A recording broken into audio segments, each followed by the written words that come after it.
আজকের ভিডিওটি একটু অন্য রকম অন্য ধরনের রেসিপির ভিডিও নিয়ে আপনাদের সামনে চলে আসলাম। আজকের যে রেসিপিটি আমি এখানে দেখাতে চলেছি, এই রেসিপিটি সকলের কাছেই অত্যন্ত পরিচিত এবং চেনা একটি সহজলভ্য রেসিপি। কিন্তু যে রেসিপিটি আমি আপনাদেরকে দেখাতে চলেছি সেটি একটি লাল শাক ভাজার রেসিপি। আর এই লাল শাকটি আমার বাড়ির বাগানে হয়েছিল, সেটাই আজকে আমি রান্না করেছিলাম আর তারই একটি ভিডিও আপনাদের সঙ্গে আমি শেয়ার করে নিলাম। যে দেখুন, এই আমার বাড়ির বাগানে কি সুন্দর লাল শাক হয়েছে। এটা আমার বাগানের একটি কুল গাছ। কুল গাছে সবে যখন ফুল ধরেছিল তার ভিডিও ক্লিপ আমি তুলে রেখেছিলাম। পরবর্তী সময়ে যখন এর মধ্যে ছোট ছোট কুল ধরেছে তখন সেই ভিডিও কিন্তু আমি তুলে একই সাথে জুড়ে আপনাদের সামনে নিয়ে আসলাম। আমার বাড়ির ছোট্ট বাগানে বেশ কয়েকটি ফলের গাছ রয়েছে। কুলের গাছ আছে, সজনে ডাঁটার গাছ আছে, নিম গাছ আছে। এই সমস্ত গাছগুলো আমি আপনাদেরকে আমার ভিডিওর মাধ্যমে তুলে ধরে দেখাতে নিয়ে আসলাম।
এই ক্যাকটাসের মতো যে গাছটিকে দেখতে পাচ্ছেন, এটা হচ্ছে ড্রাগন ফলের গাছ। এই সমস্ত গাছের শৌখিনতা কিন্তু আমার হাজবেন্ডের। ও কিন্তু খুব যত্ন সহকারে গাছের পরিচর্যা করে থাকে আর নিচে হাতে এই গাছগুলোকে লাগিয়ে থাকে। কিছু শীতের সিজন ফ্লাওয়ারও প্রতি বছর লাগিয়ে থাকে, এবছরও লাগানো হয়েছে, সেগুলো ছাদে রয়েছে। ফুল ফুটলে আপনাদের সঙ্গে অবশ্যই শেয়ার করে নেব।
বাগানের থেকে কিছু লাল শাক আমার হাজবেন্ড তুলে নিয়ে এসেছিল, আর সেই লাল শাকটাকেই আজকে আমি বাড়িতে দুপুরের ভাতের পাতের সাথে রান্না করেছিলাম। প্রথমে বাগান থেকে লাল শাকগুলো তুলে নিয়ে আসার পর গোড়াগুলোকে কেটে ভালো করে আমি পরিষ্কার করে ধুয়ে নিয়েছিলাম।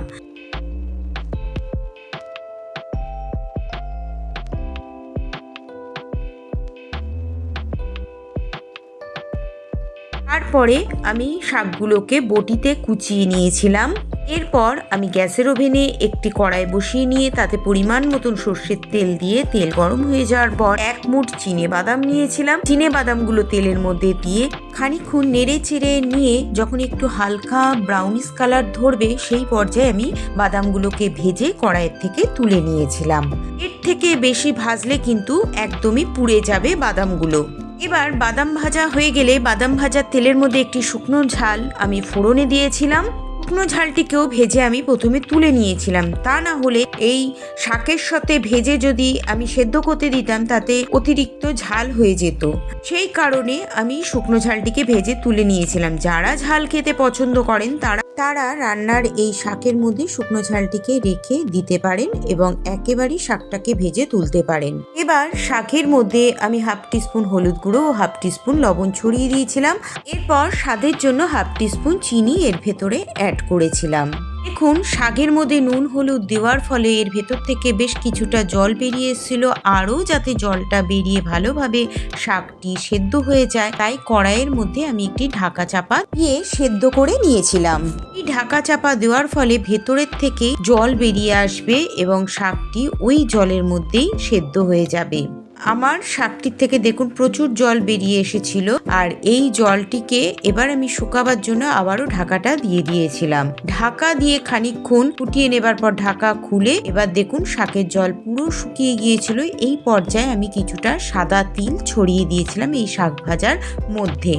বাগানের থেকে আমার হাজবেন্ড 1 আঁটি মতন শাক তুলে নিয়ে এসেছিল, কিন্তু রান্না করার পর দেখুন শাকের পরিমাণটি কিন্তু অল্প একটুখানি হয়ে গেছিল। আমার বাগানের মাটিতে তৈরি একদমই সারবিহীন শাকের গাছ, খুব নরম শাক ছিল, অর্থাৎ কচি শাকের গাছ ছিল বলেই তাড়াতাড়ি সেদ্ধ হয়ে গিয়েছিল এবং এর মধ্যেকার জল শুকিয়ে অল্প একটু পরিমাণেই তৈরি হয়ে গিয়েছিল।